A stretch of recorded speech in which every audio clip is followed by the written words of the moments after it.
Señores electos, queridos amigos, podéis adivinar en qué medida puede ser difícil hablar tras los testimonios que acabamos de oír, los testimonios de Iñaki y de Asun y también los que hemos escuchado en la sala.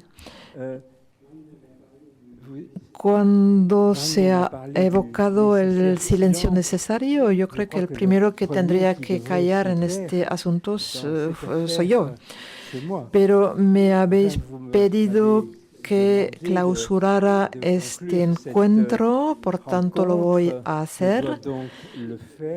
Y os tengo que decir que es un honor muy grande para mí porque me da ocasión de hablar delante los que fueron los verdaderos actores de este principio de reconciliación en el País Vasco, delante de vosotros que os habéis movilizado para esta causa durante tantos años y no habéis, siempre la habéis servido.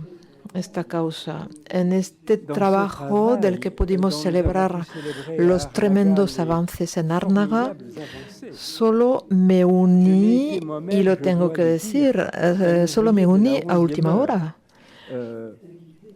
Porque me invitó, fui invitado porque mi amigo Kofi Annan estaba muy mal y me dijo, tú sabes de esto, hay que acabar este asunto, vete para allá y me embarco en la historia.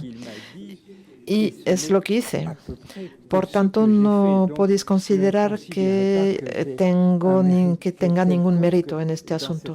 Lo que podría decir, sin embargo, es que Kofi Annan había sido uno de los iniciadores del proceso de Ayete. Había seguido su progreso discreta pero eficazmente hasta que se depusieran las armas y se disolvió ETA. Entonces, la única suerte que tuve es que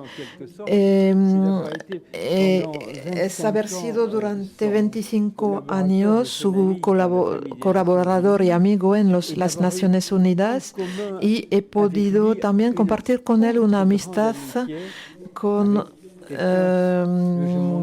quien es un gran honor para mí haber podido conocerle, es Nelson Mandela. Y en el momento en que os hablo, me acuerdo de esta palabra que tuvo el día que en su primer día de presidente de Sudáfrica. Dijo lo siguiente: de ahora en adelante mi prioridad será la reconciliación. Y desde entonces todo ocurre, y seguí hablando con él, todo ocurrió como si su única idea era esta. Entonces pedisteis que reflexionara con vosotros sobre los desafíos de la reconciliación en nuestro país, en el norte y en el sur del Bidasoa. Por tanto, os quería volver a la documentación y en la declaración de Arnaga en particular.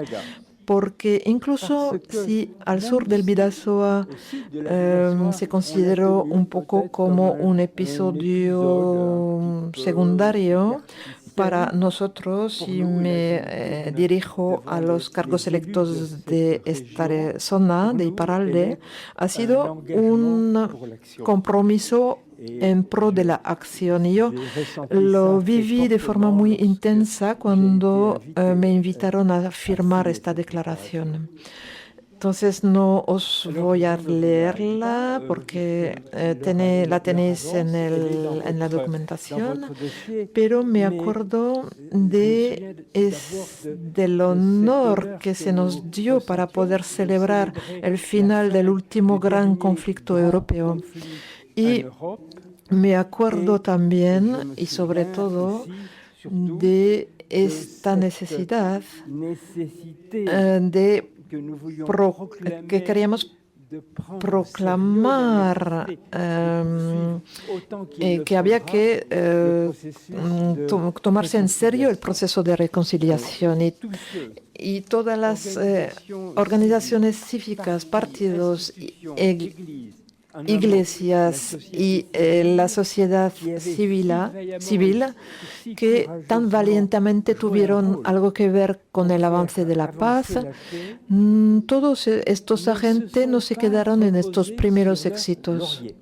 E incluso pienso que Arnaga fue la base, el principio de un nuevo empeño en este trabajo. Pero es cierto que queda mucho por hacer. ¿Dónde estamos realmente? Creo que es bastante obvio. Si la paz de las armas parece asegurada, pero lo digo temblando después de haber escuchado a Brandon. En nuestros barrios, ciudades y pueblos seguimos inmersos en una situación bastante precaria en cuanto a vivir la convivencia sin violencia. Coexistencia sin violencia. Todavía se oyen voces que no quieren admitir la idea de acercar a los presos, que proclaman que ni el perdón ni el olvido son posibles, e incluso que se niegan, voces que se niegan a que se les pida perdón o que se pida perdón a las víctimas. En realidad, detrás de la retórica hay que estas mismas voces reclaman justicia, claman justicia. Otras consideran, al contrario, que hay que dejar el olvido hacer su trabajo, dejar que el olvido haga su trabajo y que estos relatos opuestos se pelean y, como lo decía Brandon antes, hay una batalla de los relatos, una batalla de las historias, y podemos ver que muchos quieren borrar la vivencia trágica de estos últimos 40 años, de las memorias individuales y colectivas, porque sueñan de dar la página, pasar página. Y efectivamente lo podemos entender. Sin embargo, la historia del mundo nos enseña que no podemos, pasando la página de forma prematura, que vamos a llegar a la paz. La paz sólida, contundente y humana está más bien ligada a esta difícil pero a menudo emocionante vía que vincula el silencio de las armas con la verdadera reconciliación. Y a mí me gustó mucho la fórmula del primer orador que saludó aquí. Es decir, que la convivencia es el objetivo final, pero también constituye el camino hacia una verdadera reconciliación. Hemos oído muchas cosas esta noche, algunas eran muy conmovedoras, pero creo poder subrayar que esta vía de reconciliación pasa primero y es totalmente esencial, y Iñaki ha sido totalmente claro, pasa por la verdad en primer lugar. La verdad y la confesión de los delitos y de los crímenes que se cometieron. Y efectivamente, si se da prioridad, incluso si se da prioridad a uno sobre el otro, la justicia tiene que concretarse para las víctimas de todos los bandos. Y el trabajo, efectivamente, el impactante trabajo de la Comisión de la Verdad y Justicia bajo la presidencia de Monseñor Tutu, después del apartheid, apartheid se lo demostró al mundo, aunque tal experiencia no se puede trasladar sin cambio a otros conflictos y lugares, es obvio. La reconciliación que tiene que llegar al corazón de las familias empieza por gestos sencillos que vienen a menudo de víctimas anónimas que con un gran esfuerzo deciden un día no cambiar de acera cuando ven al adversario de ayer, que se arriesgan un buen día a saludar con la cabeza y finalmente se arriesgan a pronunciar buenos días o a iniciar la conversación. La reconciliación requiere sobre todo un esfuerzo para evitar todo lo que puede ayudar a transmitir viejos resentimientos u odios persistentes a la siguiente generación. Y el señor senador ha dicho cosas muy bonitas sobre el tema.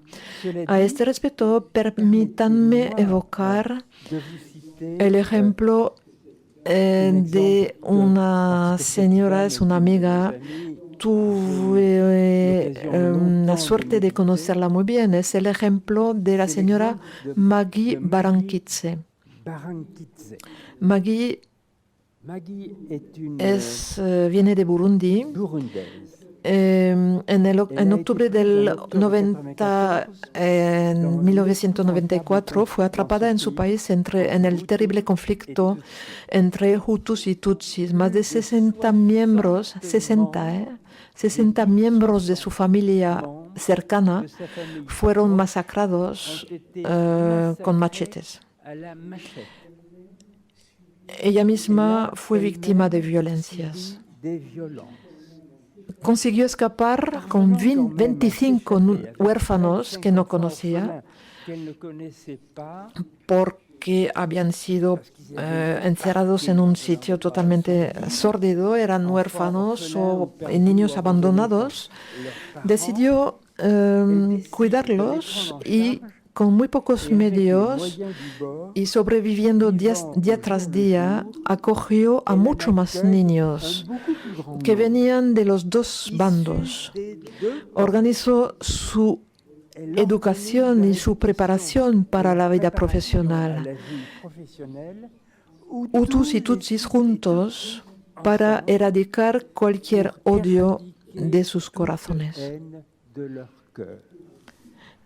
Podéis seguir siendo sentados, porque 10.000 jóvenes, 10.000 niños beneficiaron de esta acogida a lo largo de los años y vivieron esta experiencia de fraternidad duradera. Corsecuntando el odio.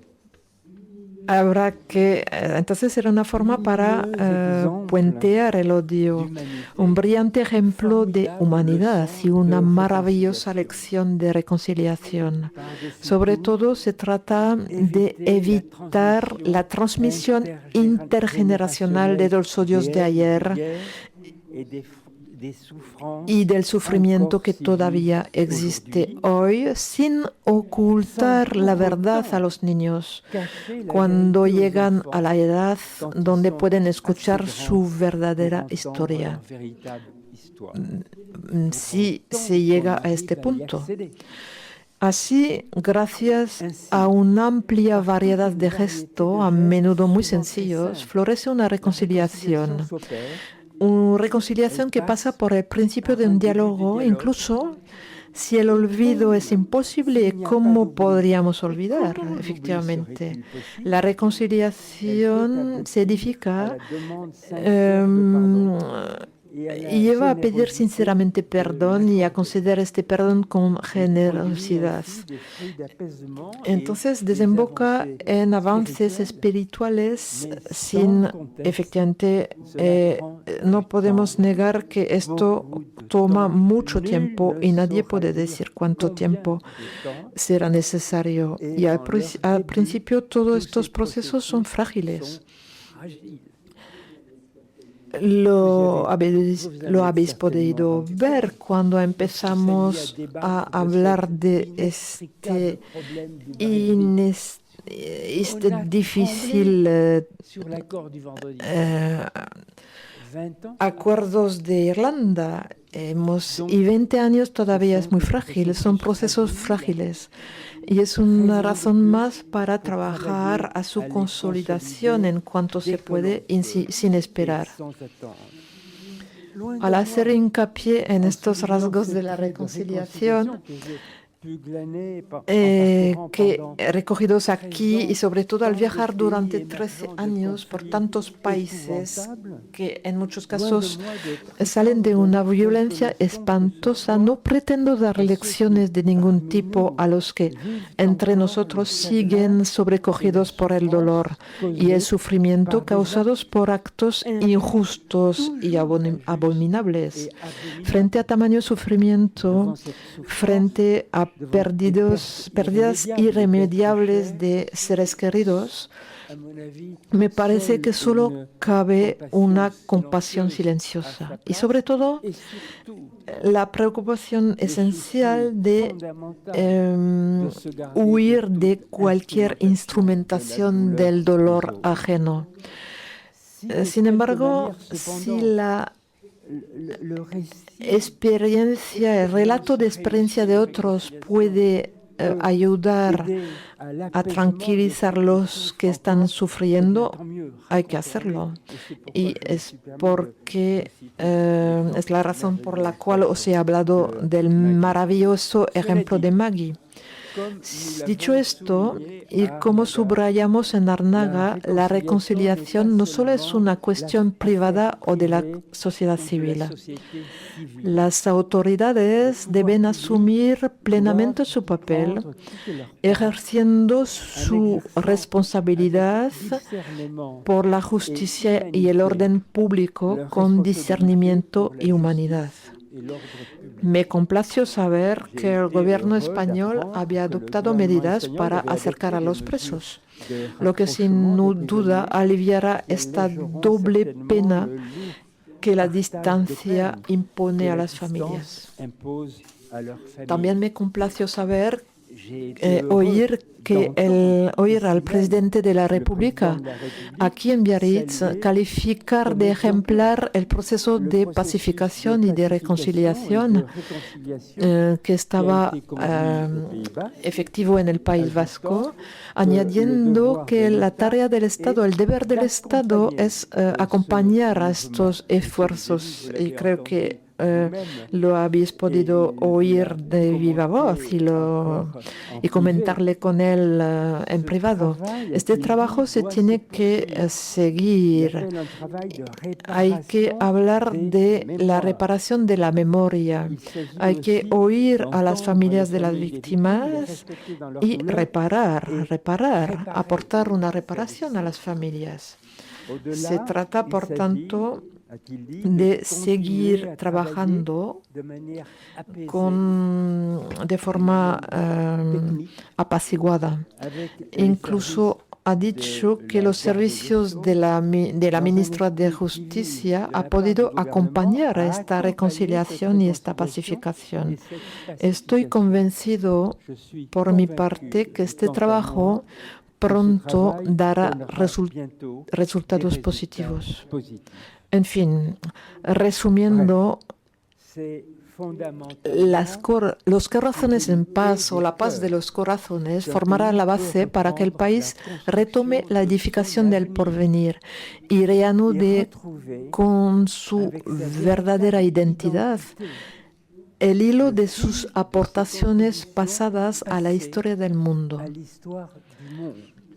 Esto me parece muy importante y estoy feliz de decirlo aquí hoy en Biarritz, ya que son estas aportaciones pasadas del País Vasco que al final justifican la elección de Biarritz para acoger la cumbre del G7 en agosto próximo. Esta decisión saluda la historia de este país. el vasco, y tuvo el honor de decirlo en Bilbao en alguna homenaje, el vasco, sea del norte o del sur, el vasco es un ser universal o si no deja de existir. Esta vocación hacia lo universal se ha materializado a lo largo de la historia. Este fue el caso en los albores de la modernidad, cuando el Vasco Elcano realizó el primer viaje alrededor del mundo y lo acabó. Y también fue el caso al final del siglo XIX, cuando muchas de nuestras familias, incluido la mía, se iban a América para contribuir de forma tan significativa a su desarrollo. Fue el caso también tras la Segunda Guerra Mundial, cuando nuestro compatriota, señor alcalde, nuestro compatriota bayonés, René Cassin, redactó para las Naciones Unidas esta carta que nos une a todos, la Declaración Universal de los Derechos Humanos. Acabar nuestra reconciliación frente a un mundo cada vez más violento tiene que decir, como lo dice la declaración de Arnaga, tiene que dar esperanza a todos aquellos que se enfrentan a conflictos aparentemente insolubles en otras partes del mundo. Nuestra reconciliación, por tanto, es un gesto de alcance universal y una reunión como la de hoy debe contribuir a que todos los que trabajan, y quiero agradecer aquí a todas las personas que trabajan humildemente, como querida Anaís, que estás ahora un poco impedida, pero que está imprimiendo su marca inmemorial, esta alegría de convivir en el canto y en la música, que bien que Voltaire reconoció en el siglo XIX, que por tanto todos los que están trabajando tengan mi agradecimiento. Y por tanto, querida Anaís, hay que creer que el milagro acontecerá. Y ahí donde el Salmo proclama paz en Jerusalén, digamos, desde el más hondo de nuestro sufrimiento, pero también de nuestro compromiso, de nuestra solidaridad y esperanza. Paz en Guernica. Eskerrik asko.